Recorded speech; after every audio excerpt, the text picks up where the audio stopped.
schools haven't changed much, really. Oh, sure, you see girls wearing pants a lot more than you used to, things like that. But the classes are about the same. You'd still expect to hear a teacher lecturing while some students listen, others doze, and at least one or two gaze wistfully out the window, dreaming of more exciting things to be done with a warm spring day. Right? Wrong. All rise. Silence is commanded while the Honorable Judge Donald V. Hess is now sitting.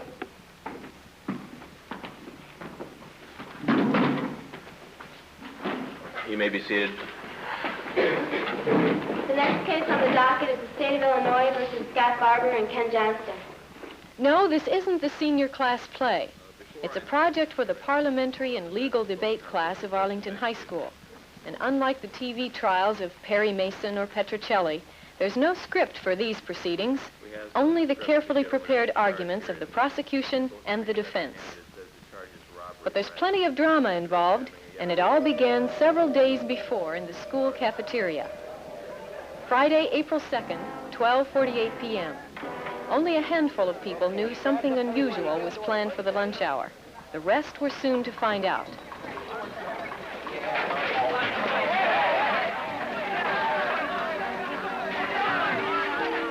Meanwhile, at the opposite end of the cafeteria,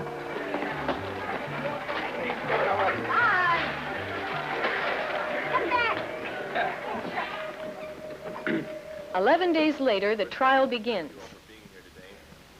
Your cooperation. Jane Fitzpatrick and Jim DeVono, attorneys for the prosecution, are ready to call and question their witnesses, attempting to prove the defendants guilty of the crime.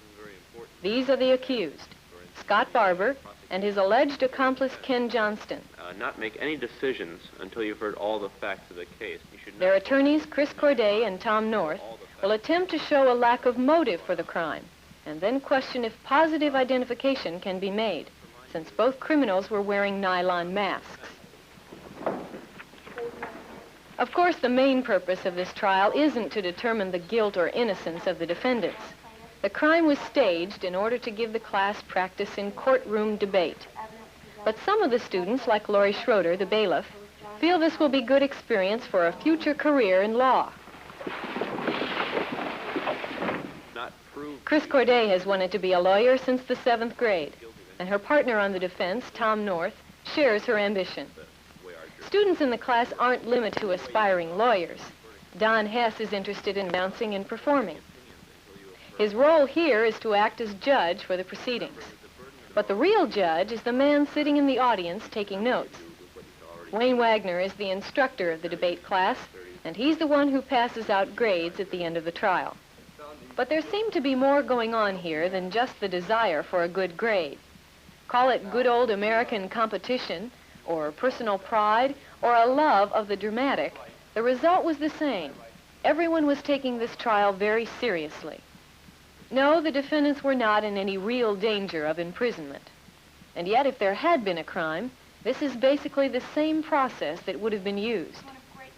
It's sort of like learning how to drive a car. Even if you're practicing in a parking lot, you can still feel the tremendous power that's now in your hands and begin to imagine the consequences of your driving. This class wasn't just practicing debate. They were taking the machinery of justice out for a spin, and there seemed to be a sense of responsibility for using it well. But you be the judge. And base your decision on the idea that a man is innocent until proven guilty beyond a shadow of a doubt. And was this the register where you saw these boys run in? Yes. Could you tell us where you saw them run in from? The north end of the jukebox end. I'm not sure which door. I only saw them approach from the jukebox end of the cafeteria. Okay. Could you positively identify either one of the robbers? Yes. One of them, Ken Johnston. All right. You stated that you can positively identify one of the robbers as Ken Johnston. Yes. So you still state then that it is Mr. Johnston, even though the mask did distort his features a bit? Yes. Okay, thank you very much. You could positively identify one of the defendants, Scott Barber, taking off his nylons at the top of the stairs? Yes. No further questions, thank you. Now, you testify that you saw the people running up the stairs when they took their masks off. Were they facing you? Yes. Miss Anderson, have you ever tried to run upstairs backwards? I saw them stop at the top of the stairs, and they took off their masks. You were inside the doorway, That's right, and you saw the crime scene. It was about 30 feet away, right? approximately. Okay, and you didn't have to run any distance at all to see the crime. Objection, Your Honor. The prosecution is leading the witness. That is correct. Please refrain from leading the witness. Would you state your name, please? Tim Muller. Would you speak up just a moment? Tim Muller. Okay, Tim, on the same day, were you there in the cafeteria at the time of the alleged robbery? Yes, I was. And did you see the robbery? Yes, I did. How far away were you from the register which they robbed? Well, I was right in the next line, so I was maybe 10 feet. Did you see them take the money? I saw them take the money out of the cash register and put it in the bag, yes. You did see that? Yes. And you saw them run away? Right. Okay, and did you follow them? Yeah. Members of the jury were from outside the class. These students had volunteered to spend their own free time on the project. They had to sit through only one interruption to the proceedings, when the machinery of the law temporarily broke down over a technical dispute. Because one of the witnesses had altered his testimony somewhat, the defense was threatening to move for a mistrial until Wayne Wagner negotiated a settlement. But it's this kind of enthusiasm that Wayne was looking for when he decided to use mock trials for teaching debate. It's not that I'm demanding certain things to be done, but it's that they are being perfectionists themselves. They want to look good before the jury. They really are serious in going for a conviction or an acquittal. All rise.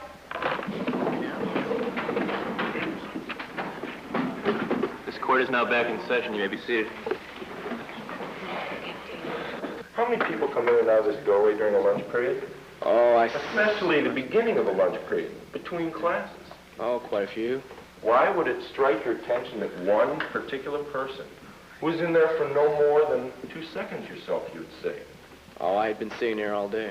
But the head that came in the doorway, how long was that in the door? They were a few seconds. Please state your name for the benefit of the court. This is Kathleen Selgrad. And how are you related to this crime? I was the cashier that got robbed. Okay. Did you recognize the two people who robbed you? It happened so fast, I don't think I could. They had masks on their face? Yeah, nylon stocking mask.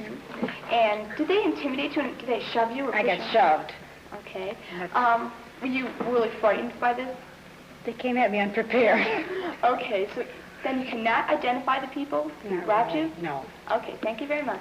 Ladies and gentlemen of the jury, this is the doorway Scott Barber claims. Once the testimony had been presented, Jane Fitzpatrick, the prosecuting attorney, challenged the alibi of the accused in her closing comments.